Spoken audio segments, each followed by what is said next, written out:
Assalamualaikum warahmatullahi wabarakatuh, teman-teman dakwah channel yang saya cintai. Bersama saya Ardi Muluk.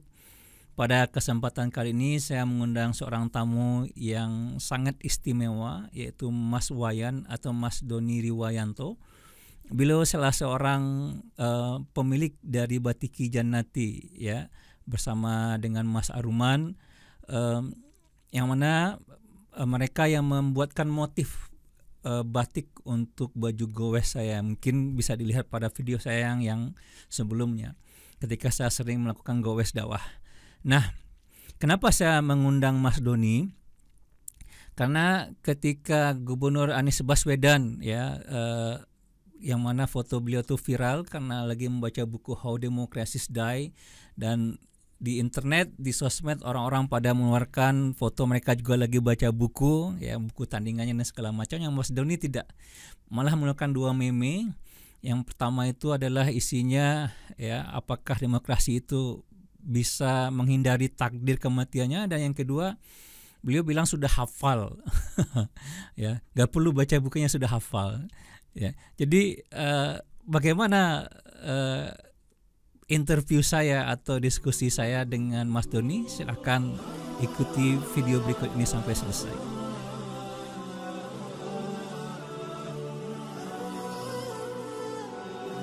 Assalamualaikum warahmatullahi wabarakatuh, teman-teman dakwah channel rahimakumullah. Alhamdulillah kita kedatangan tamu istimewa, ya, Mas Doni Riwayanto, ya, ya Ustaz, ya. Betul, betul. Masya Allah, ya. Sudah lama nih saya pengen ketemu beliau. Kita mungkin ketemunya lewat Instagram, ya, gitu ya. Betul. Ya. Mungkin teleponan sama kita WA, pernah, ya. Sama WA. Di Sama grup code kita. Iya. Nah, beliau ini, teman-teman semua, itu yang bikin apa? Yang bikin baju saya tuh ini. Oh, Masya Allah. Oh iya, betul, Rat. Beliau yang bikin, Masya Allah. Nah, saya mengundang beliau di sini sebenarnya karena, ya, seminggu kemarin itu kan ada Gubernur Anies Baswedan, ya, Gubernur Anies Baswedan, gitu ya, yang meme beliau viral lah, ya, foto beliau viral lagi baca buku How Democracies Die. Dan saya alhamdulillah, ya, saya juga buka bukunya, gitu ya. Saya buka bukunya segala macam, ya, saya bikin video. Nah, cuma yang menarik dari Mas Doni Riwayanto atau Mas Wayan atau Ustadz Wayan ini, meme beliau, gitu kan. Nah, nanti saya kasih lihat memenya. Yang jelas perkataan memenya itu yang luar biasa, kan. Yang beliau bilang itu apa, sudah hafal, ya. Jadi saya buka dulu Instagramnya. Yang lainnya ini saya bacakan teman-teman semua, ya. Yang lain share foto, baca buku, saya tidak. Oh, ya, beliau ini luar biasa. Ya, betul. saya share fotonya Gubernur Anies lagi baca buku. Ya. Beliau meme buku, fotonya tidak kayak gini nih. Ada yang tanya, mengapa fotonya tidak baca buku, gitu. Saya jawab, sudah hafal. Wah. Ya. Dan ini saya juga curious, gitu ya, pengen tahu nih, apa benar nih Mas Doni Riwayanto ini sudah hafal ini buku How Democracies Die ini. Mari kita dengarkan dari beliau, kawan-kawan semua. Gimana tuh, Mas? Begini. Dari awal saya jujur, ya, saya nggak ada foto, belum ada foto pegang buku. Kan teman-teman tren itu setelah Pak Anies Baswedan share foto itu, terus teman-teman wah foto pakai buku. Duh, ini saya belum ada nih foto baca buku. Ya udah, yang ada aja lah, gitu ya. Yang ada. Oh, gitu. Sama saya share tulisan saya itu loh. Share tulisan saya yang sebelumnya. Tulisannya kalau nggak salah, bisakah demokrasi melawan takdir kematiannya? Gitu. Nah, saya pakai foto itu. Kan nggak baca buku nih, yang lainnya kan pakai baca buku. Terus ada yang komen itu di Instagram saya. Kok nggak baca buku, lainnya pada baca buku? Nah, saya komentar waktu itu, spontan, sudah hafal. Gitu, terus saya buat meme. Ini kan sebenarnya gini, Tat. Saya kan tidak mengatakan bahwa sudah hafal buku How Demokrasi itu Die, How Demokrasi Die. Kan saya cuma bilang sudah hafal. Hafal apa? Nggak tahu hafal apa. Nah, tetapi persepsi pembaca Jadi, kan langsung menuju ke buku itu. Gitu, itu bukan saya yang oh nulis. gitu. Oh gitu. Nah kita kan mungkin sudah paham saya juga nggak tahu, para pemirsa mungkin nggak tahu walau alam. Tapi saya yakin deh Mas Doni menulis sudah hafal itu pasti eh, mempunyai sesuatu, ya itu Ya, yang mempunyai sesuatu yang ya, betul. ya kenapa sampai berani nulis sudah hafal? Karena di meme sebelumnya itu ya, Iya, bisakah demokrasi ya heeh, menghentikan takdir kematiannya? Oh itu kan betul, luar betul. biasa itu kan berarti. Betul. Nah, gimana itu sebenarnya Mas? Maksudnya gimana tuh? Ya, artinya di balik percandaan itu memang ya ada sesuatu yang serius lah, gitu. Termasuk itu. Ya. Jadi soal buku itu, saya kalau deep reading belum. Ya cuma fast reading aja, baca eh, review, terus fast reading. Oh iya, kesimpulannya begini.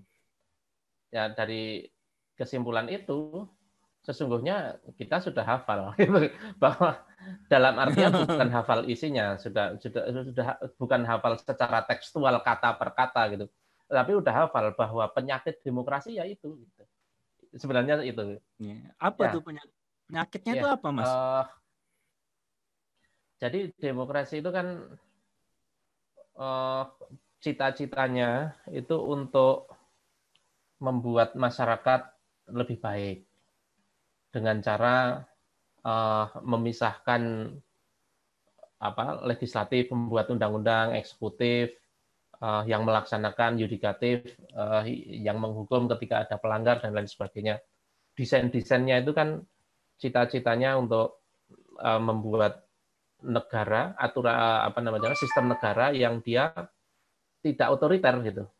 Karena pengalaman sebelumnya kan dia gini, demokrasi lahir di Eropa melalui revolusi Prancisnya itu kan. Nah, kenapa revolusi Prancis lahir itu kan karena otoritarianisme feodal abad ke-8 sebelumnya kan. Nah, kelahiran demokrasi itu dalam rangka untuk itu. Dalam rangka untuk menghindari otoritarianisme dengan memisah ketiga tiga kekuasaan Gitu ya. itu. Tapi faktanya sama sekali tidak bisa, gitu. Tidak bisa. Faktanya ketika kekuasaan dibagi menjadi tiga, ada satu partai katakanlah bisa menguasai semuanya, gitu. Nggak tahu itu dengan jalan jujur atau nggak tahu dengan jalan tidak jujur, apapun itu, intinya bisa. Intinya bisa. Nah, ketika semua sudah terkuasai, mereka itu sebenarnya mau otoriter gampang sekali. Itu. Kenapa gampang sekali? Ya. Karena memang begini, mereka itu di dalam demokrasi itu yang ditaati apa? Yang ditaati oleh ketiganya, legislatif, eksekutif, yudikatif. Yang ditaati apa? Konstitusi kan? Yang ditaati Ya, konstitusi. konstitusinya. Sementara yang bikin konstitusi siapa? Ya mereka sendiri. Itu yang Terus ngapain, gitu kan? Terus ngapain? Kalau saya Iya. pengen berbuat sesuatu dan itu sesuai konstitusi, tinggal bikin aja konstitusinya. Bukannya begitu kan? Wah, itu Iya benar. utopianya demokrasi. Menginginkan Iya, sesuatu iya, yang iya. muluk-muluk tentang ketiadaan otoritarianisme, tetapi konstitusi masih di tangan dia sendiri. Otomatis tidak akan bisa. Nah, hafalnya di situ sebenarnya, Tat. Nah, gitu. Apa Sambungan antara gitu. bercanda dan Nah, seriusnya itu di situ. nah kita sebenarnya kan candanya itu benar Ya, apa enggak ya, sudah ya. hafal kan hebat ya. Cuman kalau kita lihat buku How Democracy Die itu kan sebenarnya kalau saya sih melihatnya hanya sekedar Betul. apologetik ya. Bahwasanya kan kalau ujung-ujung bukunya itu kan bercerita bagaimana cara menyelamatkan Betul. demokrasi lalu Betul. mengkritisi Trump. Nah, itu yang terjadi. Dan ini yang membuat kita ya kalau saya sih sendiri melihat bahwasanya yang membuat kita itu miris, maksudnya masih ada orang percaya bahwasanya ini bisa Ya, diselamatkan gitu. betul. Ya kan masih bisa Ya, diselamatkan, yang dihindarkan. Sementara pada faktanya memang melahirkan kekuasaan yang tadi yang bisa menguasai betul. tiga unsur kekuasaan sendiri. Nah, Mas Doni sendiri melihat dengan keadaan sekarang ini ya, demokrasi, kalau kita bicara demokrasi kan dunia ya, tidak hanya Indonesia saja, seluruh karena hampir dunia, betul. semua negara dunia tuh memakai demokrasi gitu. Apa mungkin dia akan mati ya dengan keadaan dunia? Pertanyaannya berat. Tanyanya dunia. Ya kembali ke buku. Karena Mas Doni bilang itu kan, ya apa menghindarkan takdir kematiannya kan, berarti Mas Doni itu sudah memastikan dia bakal mana. Saya malah bertanya apa mungkin gitu dengan keadaan sekarang ini. Kalau kita kembali ke buku itu kan sebenarnya seperti Ustaz Ardi katakan tadi, buku itu sebenarnya kan semacam apa ya, vaksin sebenarnya ya, vaksin. Mereka menulis tentang kalau kalian begini maka demokrasi akan mati. Nah, maka jangan seperti ini kan gitu kan. Sebenarnya buku itu kan hanya warning aja. Hanya apa ya, vaksin itu tadi agar orang tetap menjaga kelangsungan demokrasi dengan tidak melanggar apa namanya, nilai-nilai demokrasi itu sendiri. Nah, gitu ya. Ya, persoalannya itu tidak akan bisa gitu. Itu tidak akan bisa. Ketika demokrasi itu sudah terjebak pada posisi di mana eksekutif, legislatif, dan yudikatif itu dikuasai oleh satu pihak, baik itu kalau satu orang sekarang sudah tidak mungkin ya, sudah kemungkinannya sangat kecil. Kalau sekarang itu dikuasai oleh sekelompok orang gitu. Nah, ketika itu sudah terjebak dalam kekuasaan sekelompok orang itu, maka mau lepas dari sekelompok orang itu sangat sulit. Karena mau pakai dengan cara jujur juga sulit, dengan pakai cara tidak jujur juga sama sulitnya, karena mereka juga sama-sama tidak jujurnya. Yang dilawan juga. Katakanlah ada orang yang super baik, ada pahlawan super nih, mau menyelamatkan negeri demokrasi ini dari cengkraman rezim yang berkuasa di negeri demokrasi itu. Padahal rezim yang dalam tanda petik jahat ini juga terpilih secara demokratis, gitu kan, melalui pemilu, gitu kan. Terus ada pihak pahlawan super mau menyelamatkan. Bagaimana cara menyelamatkannya? Mau dengan cara jujur, mau dengan cara mengikuti pemilu. Ya, itu sudah terbukti berkali-kali. Jaringan kuat ini, gurita yang sudah memiliki jaring di mana-mana, itu tidak mudah untuk dibongkar, dikalahkan. Sementara kalau mau dengan jalan kudeta misalnya, atau mau dengan jalan itu tidak sesuai dengan nilai demokrasi itu sendiri. Ini kan jadi utopis, Tad. Jadi utopis. Mau bagaimana gitu? Mau bagaimana? Maka sebenarnya yang bisa dilakukan adalah kita melepaskan sistem demokrasi itu, kita ganti dengan yang lain. Itu lebih masuk akal. Nah, ya itu lebih masuk akal ya. Nah, itu sebenarnya menarik nih, karena ada istilah-istilah yang Mas Doni bilang tadi ya, vaksin. Ya seperti itu kan. Nah, sebenarnya orang-orang yang mengusung demokrasi kan kalau kita lihat aja lah ya, para politisi yang menjadi oposisi pada sekarang ini ya, misalnya kayak Mas Refli Harun ya, atau yang lain-lain lah, nggak perlu saya sebut satu persatu.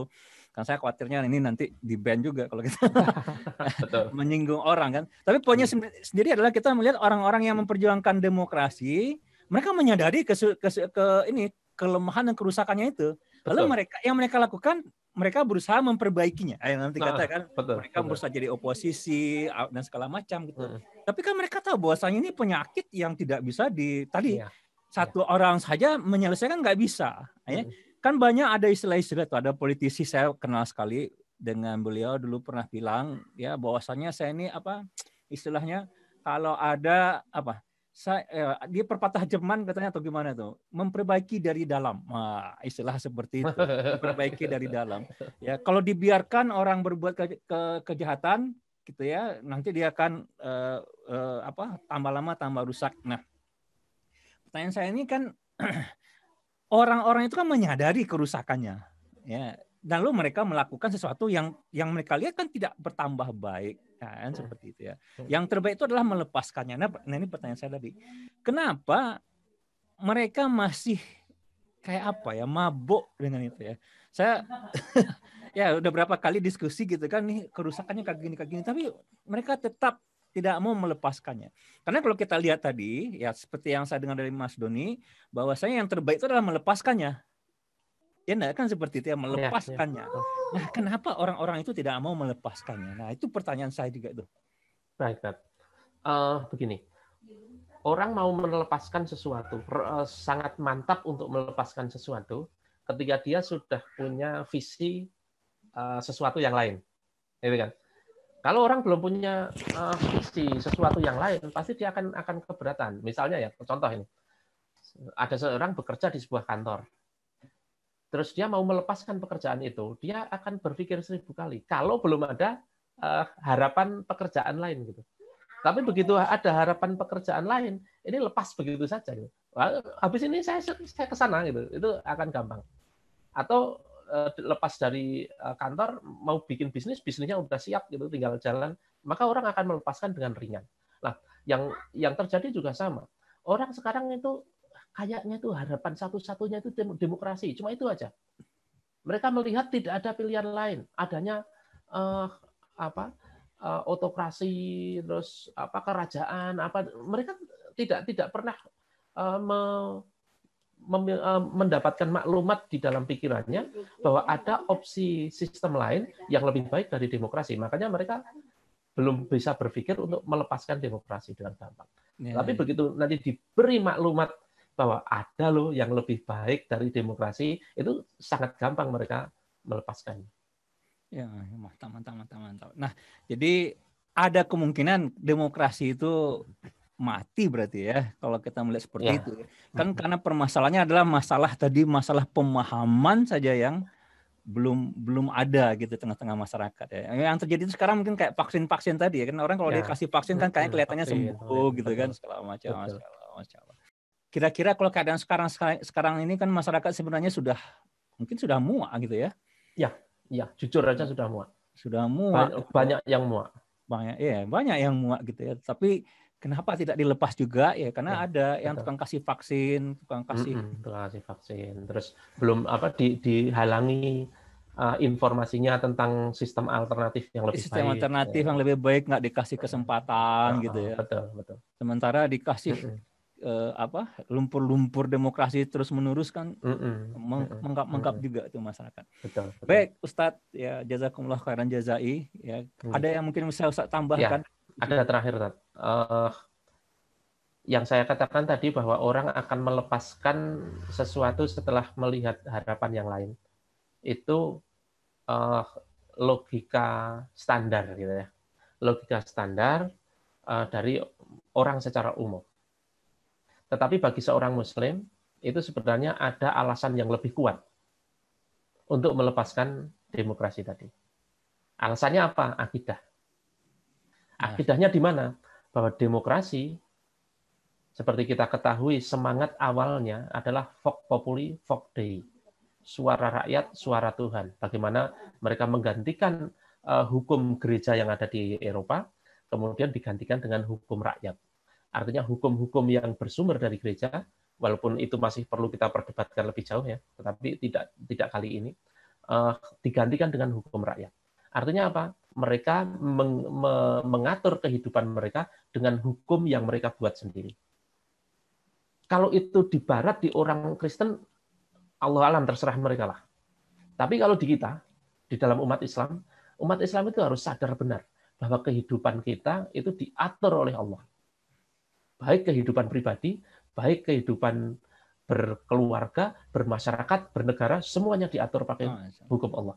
Maka begitu demokrasi itu menyandarkan hukumnya kepada hukum buatan manusia, tidak pada hukum Allah, maka disitulah kebatilannya. Maka kalau orang Islam, walaupun belum tahu nanti mau bersandar kemana, gitu, harusnya dengan akidah itu sudah bisa memutuskan ini batil. Iya. Kalau umat Islam harusnya sesimpel itu. Apalagi ketika dia belajar sejarah, bagaimana Rasulullah mendirikan daulah, Khulafaur Rasyidin dan seterusnya, itu clear, sangat terang sebenarnya. Untuk meninggalkan demokrasi tidak terlalu sulit. Dan saya perlu menunjukkan satu ini. Silakan, Ustaz. Demokrasi must die. Luar biasa. Tidak hal demokrasi die ya, tapi